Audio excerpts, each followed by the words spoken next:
out, I'm getting it in, yeah. No time for no loss, I'm paying the cost, I'm in it to win, yeah. Refuse, mine it can't be diffused. If you ain't thinking the same, then we playing by different rules. You can't see the vision, we living at different views. Until we complete the mission, keep getting up, never snooze. I walked the mile in my shoes, had the mind of a fool, chasing diamonds and jewels. Trust me, I was confused. Started minding my business and used my mind as a tool. Ended up finding my purpose and found the time to get to it. They told me I couldn't do it, they told me I couldn't make it. They sold it, could never break it. That's sadly mistaken. I need a piece of the pie, I want it so bad I can taste it. They told me like Toby, keep on running toes, they gon' take them. Refuse to lose, built to win, apply myself, I felt it in. No time for the doubt, they counted me out, I'm getting it in, yeah. No time for no loss, I pay for the cost, I'm winning to win, yeah. Refuse to lose, I'm built to win, apply myself. Welcome back to CTC. I'm your gracious host, Paul, and I'm back with another episode. I'm here for the Week 9 Weekday preview. Conference USA action last night was pretty defensive. Not gonna lie, it wasn't what I was expecting. But I'll get into that on the Weekday recap. We're here to preview today through Friday. Got some Conference USA action today. Then we got some ACC action Thursday. I believe we got some Sunbelt action.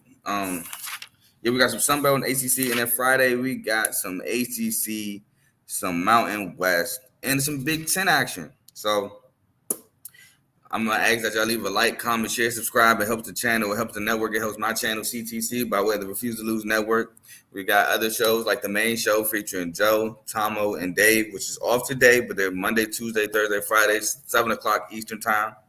Unfazed was last night, pretty good episode. They did, NFL touched on some NBA predictions. So if you want to listen to what they got as NBA predictions, they being Joe and AJ. Unfazed, 9:00 Eastern, 8:00 Central. We got BWT, Baseball Teddy. Y'all seen Baseball with Teddy do a feature on the main show last night. World Series starts this Friday. His Yankees going against my favorite player, Shohei Ohtani. So it's going to be a fun, interesting matchup. We do have Chipotle on the line. After that, we have FFC, Fantasy Football with Coach Coombs, who went live yesterday. Gave my boy Lamar Jackson the title of Fantasy God. So watch FFC for all fantasy football and NFL updates. We have Dave's Doghouse, highlights, lowlights of sports, anywhere from Come On Sun to Sports in the Top 10. So that's Dave's Doghouse. We got RBO Real Ballers Only. He's going live later today in the day. NBA content featuring Vaughn. We have Kings Talk with Joe Jordan. I believe the Kings make their debut tomorrow, not tonight. But all your Sacramento Kings updates through there. We have In the Red Corner featuring Ty, Ricky, and Tomo. They just did an episode with Mo Payne. So boxing content through there. And that's all the shows we have on the network. Please like, comment, share, subscribe with those as well. It helps the channel grow. And if you like what you're listening to, stick with us. So we're going to get right into it. We're going to start with Wednesday's preview. And the first day we got for y'all is Liberty at Kennesaw State. Liberty comes into this game as 25.5-point favorites. Kennesaw State comes into this game reeling, looking for their first win. Offensively, it just looks bad. They went through 3 quarterbacks last week against Middle Tennessee State. Only was able to muster up 3 points offensively. The other 2, as I know, came from a safety, leaving them with 5 points last week. You can catch this game 7:00 on CBSN, but let's get right into it. Liberty, got to run Caden Salter. He's key to Liberty's offense, running the ball. Then that's the quarterback. So now you got the running backs. You got to run both Quentin Cooley and Billy Lucas because both of them are explosive. Both of them can make plays. So you got to run them both. I put score because like we just saw last week, Kennesaw State only put up 5 points. So if you putting up points against Kennesaw State, it's going to be hard for them to win games. Stop Michael Benefield, who's the running back for Kennesaw State, and you got to get the ball to Trayon Sibley on the outside when you have to pass the ball. I mean, you're going to have to pass the ball so you don't become one-dimensional. Trayon Sibley is the guy to go to on the Liberty offense. For Kennesaw State, you got to stop the run because that is Liberty's major focal point on offense is to run the ball. Got to stop the run. Got to find a quarterback. Davis Bryson wasn't cutting it. The other guys weren't cutting it. I think it's not Caleb Johnson. It's Caleb something. I forgot. But none of the guys were cutting it against Middle Tennessee State. You got to find a quarterback. It's a little late in the year to be looking, but you got to find one. You got to force turnovers because you're going to have to get extra possessions. If you don't force turnovers, Liberty is going to go up and down the field, in my opinion. Got to get off the field on third downs, and you got to protect the football because that's another major issue with Kennesaw State offense. They do turn the ball over a ton. But with that being said, obviously, my winner is Liberty. They're going to be able to run the football. They're going to be able to put up points, and Kennesaw State's not. They're just not going to be able to match it. They're not going to be able to match it offensively. I get Kennesaw State is at home, but like I said, this team is reeling. Looking for his first win. I don't think they get it against Liberty. Next, we have Middle Tennessee State at Jacksonville State. Rich Rod and the boys have been looking phenomenal in Conference USA play. Jack State coming to this game as 20.5-point favorites. You catch this game on ESPN2. I forgot to write the time, but it is at 7:30. Jack State is coming off multiple blowouts. Middle Tennessee State, like I said, they barely escaped against Kennesaw State, and then they got blown out themselves against Louisiana Tech. But for Middle Tennessee State, Nick Vatato, he's got to play better. He got to play better. He's not been looking the same these last 2 weeks. He's definitely got to play better. They got to stop the run because that's Jacksonville State. That's what they want to do. They want to run Tyler Huff. They want to run Trey Stewart. They want to run all these guys. They got to stop the run. Get the ball to Holden Willis and Amari Kelly. Holden Willis, the tight end, Amari Kelly on the outside. Establish the run. You got to establish your own run because you got to wear down this Jack State defense. And you got to get Jack State offense behind the chains. I say it all the time. This offense for Jack State is not really built to be behind schedule. So got to get that offense behind the schedule. Now, if you're Jacksonville State, run Tyler Huff. Run Tyler Huff, the quarterback. He's been putting up major yards on the ground. He's been passing the ball well as well. But he's a dual threat guy. You stay ahead of the schedule offensively. Get yourselves in third and second and shorts, stuff like that. Hit explosive plays. That's been key for Jacksonville State. They've been hitting a bunch of explosive plays, even passing plays downfield. So continue to hit explosive plays. Got to put pressure on Vadiato. You got to put pressure on him. The reason why I say you got to put pressure on him because, again, the offense for Middle Tennessee State has been struggling. I understand they had 14 last week. They only had 7 on offense. They had one good drive. The other 7 came from a punt return by Amari Kelly. And you got to force some turnovers because Middle Tennessee State actually has been turning the ball over too. So force some turnovers, get you extra possessions, run up and score. And my winner is going to be Jack State, man. Jack State has been looking phenomenal in the Conference USA schedule. Like I said, multiple blowouts. Middle Tennessee State has not been looking the same. They made some questionable decisions too last week against Kennesaw State. I'm just rolling with Jack State. I think they're the better team. Next, we have Georgia Southern for Thursday night. We have Georgia Southern at Old Dominion starting at 7 o'clock on ESPN2. Sun Belt action. Old Dominion comes into this game as 2.5-point favorites at home.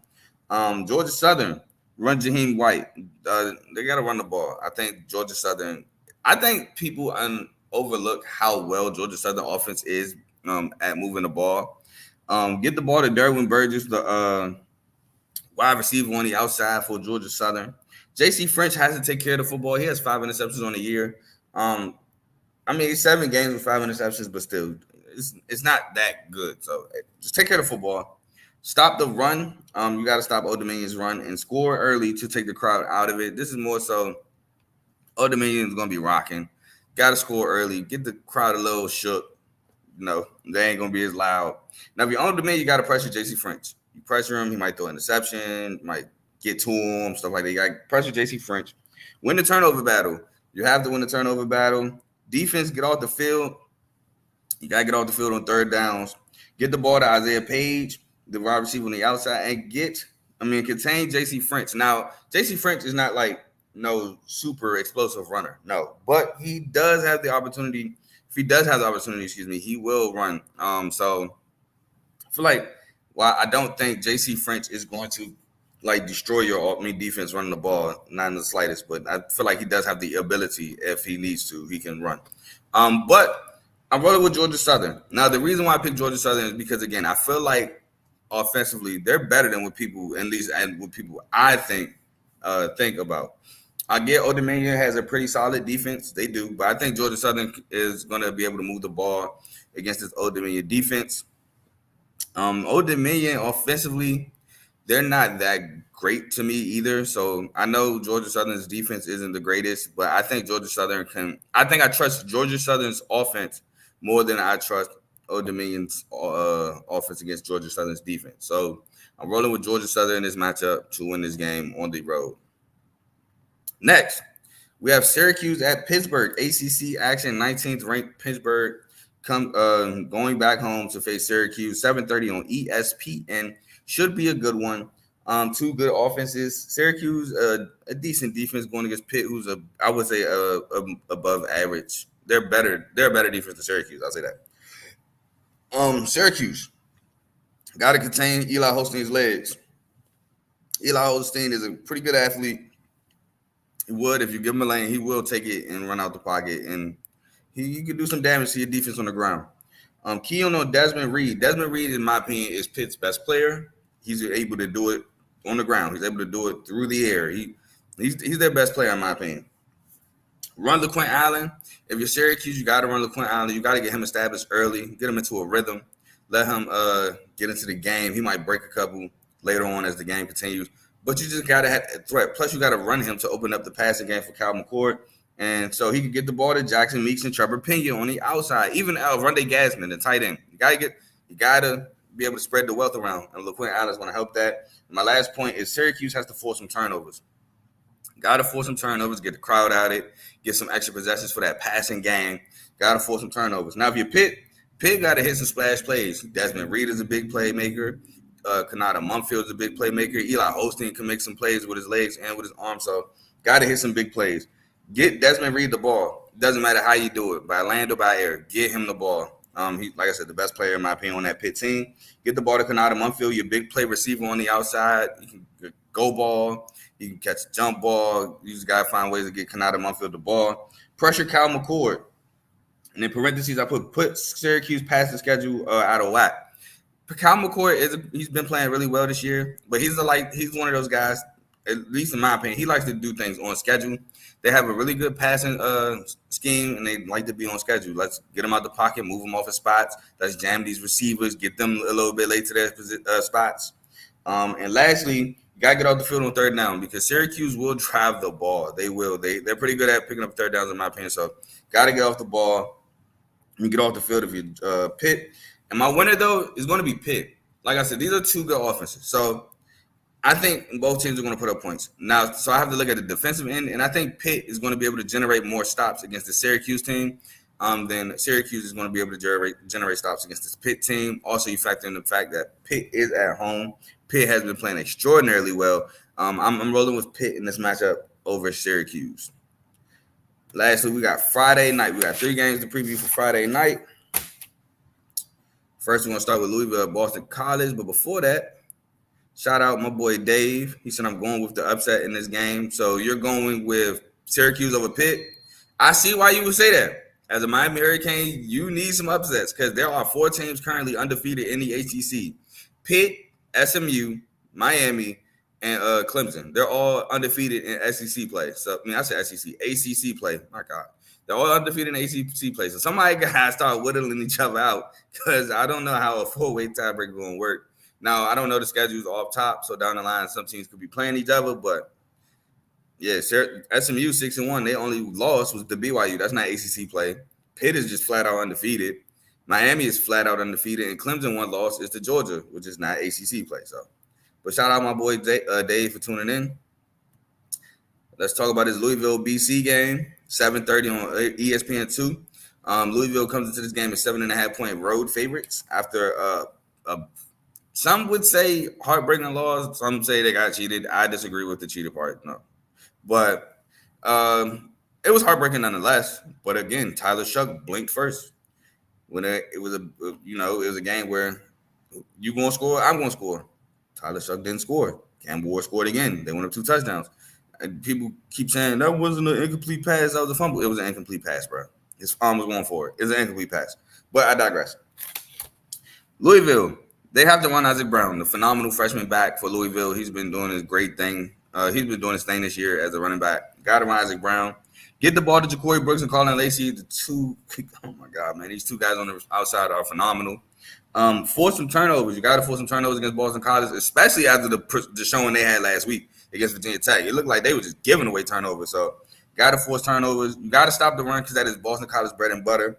With Thomas Castellanos, Kyle Robichaux, and Trayshawn Ward and the guys, they want to run the football. And I said my last one is to force Boston College to pass because, in my opinion, you force Boston College to pass, they're not that good in the passing game. They can pass the ball. It's not like they don't have the capability to, but that's not what they really want to do. They don't want to sit back there and just air you out all game. So force Boston College to pass. Now, if you Boston College, take care of the football. Like I said, especially coming off last week, you got to take care of the football. You got to control the clock. You're a running team. You want to control the clock, so clock control is going to be huge. Establish Kyle Robichaux and Trayshawn Ward. Trayshawn Ward is actually the leading rusher for Boston College so far this year. So you got to establish those two on the ground. You got to run Thomas Castellanos just to get that defense on his toes. And offensively, you got to stay ahead of schedule. Because, again, if you're not, that means you're going to have to throw the ball around the yard, and that's not really what you want to do. But I'm rolling with Louisville to win this game on the road. I think Louisville's offense is coming to its own, and it has looked really good. Even against SMU, they looked really good. It's just, again, blink first. But Boston College, on the other end, I feel like Boston College is kind of reeling. A little bit after the Virginia Tech loss.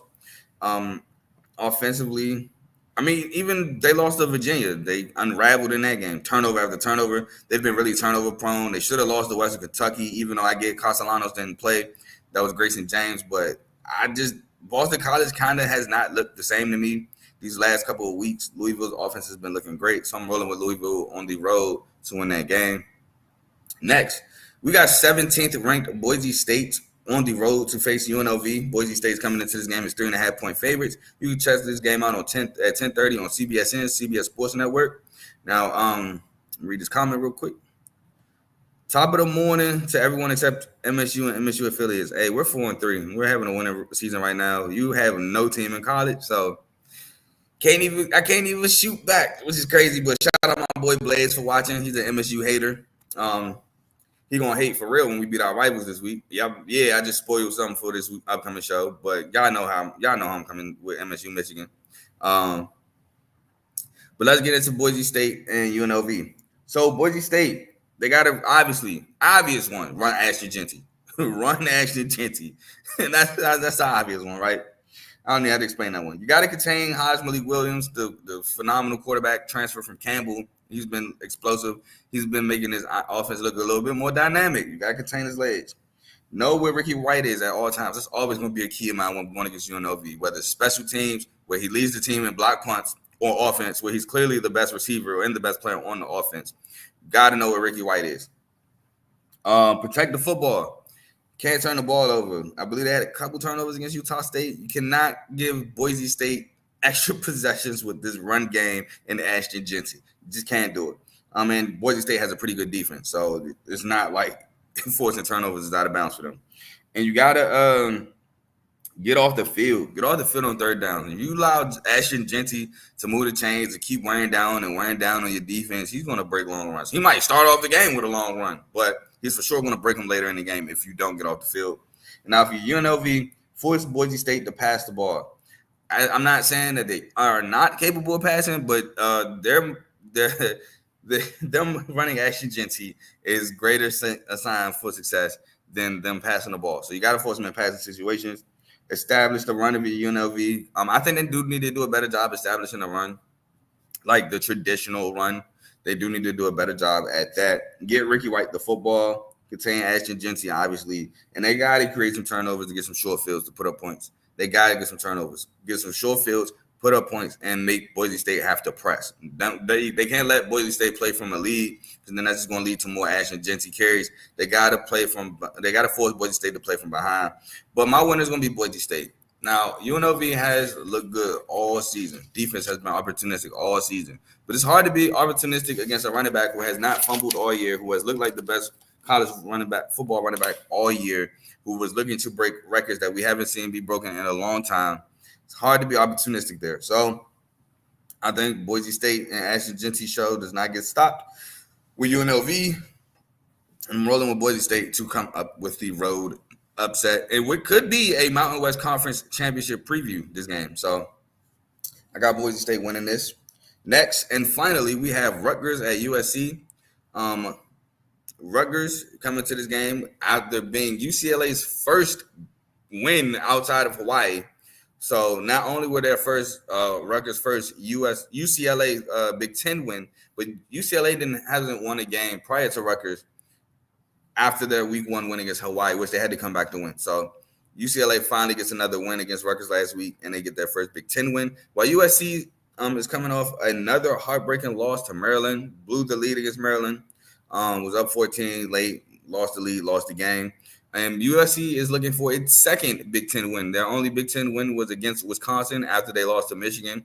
And they've been losing heartbreaking Big Ten games after that. So both teams are kind of reeling at this moment in terms of Big Ten play.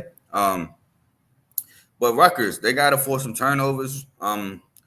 I think USC offense is potent to where they got to force turnovers because they're going to go down the field. And the more they go down the field, the more that this game is in Ethan Kelly-Agmana's hands. And you don't want that, in my opinion. They got to run Kyle Monangai, their phenomenal running back. They got to run him, establish him on the ground. Got to score touchdowns, not field goals. And plus, scoring for Rutgers has been an issue this year in its own. So they got to score touchdowns. Have to pressure Miller Moss, get him off his spots. He may miss throws if he got some pressure in his face.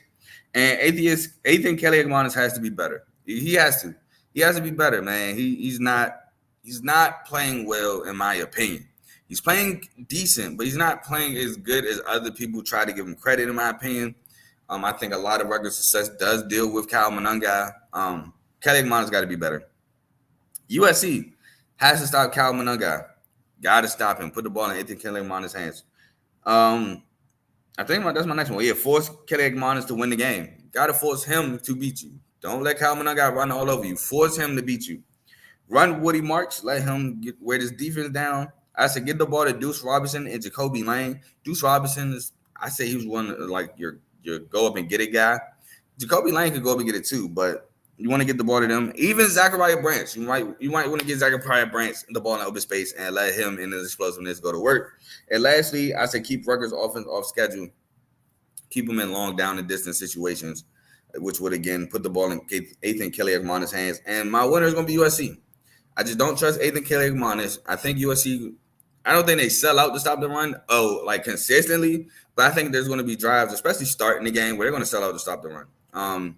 I think they start the game selling out to stop the run. They get a couple stops. The ball game starts to go in Ethan Kelly-Agmana's hands, and USC takes over from there. Because this one thing about USC, these past couple weeks they've lost, but they've been jumping out to early leads. And I think if they can jump out to an early lead against Rutgers, Ethan Kelly-Agmana won't bring them back. And so USC would secure a dub if they can continuously jump out to an early lead, especially against Rutgers. But that's everything I got for y'all today. That's the Week 9 Friday preview. Week 9 weekday preview. I hope y'all enjoy. Y'all have a good day at work today. It's hump day, so let's get through it. We got, like I said, 2 games tonight. We got NBA tonight. My Pistons play tonight. We play the Pacers. Hopefully we start off 1-0. If we start off 1-1, I'm going to act a fool in the NBA chat, and Ty knows why. But yeah, that's all we got for y'all today. I don't know when I'm going to be back because I'm trying to get the Refuse to Lose Network on my show for a game day style episode. I haven't heard back yet. So if I don't hear back by like Friday, I can't do Friday. So I'm going to be back Saturday. I'm going to be back Saturday in the morning. It's just whether I'm going to be back to give a preview like this, preview style like this, where I just, get my keys and keep it pushing. Or if we want to have R2L on and we'll have a college game day style show, that's for y'all to see Saturday. I'm trying to do it, man. I want one. But y'all enjoy the rest of y'all day. I'm gone. Peace.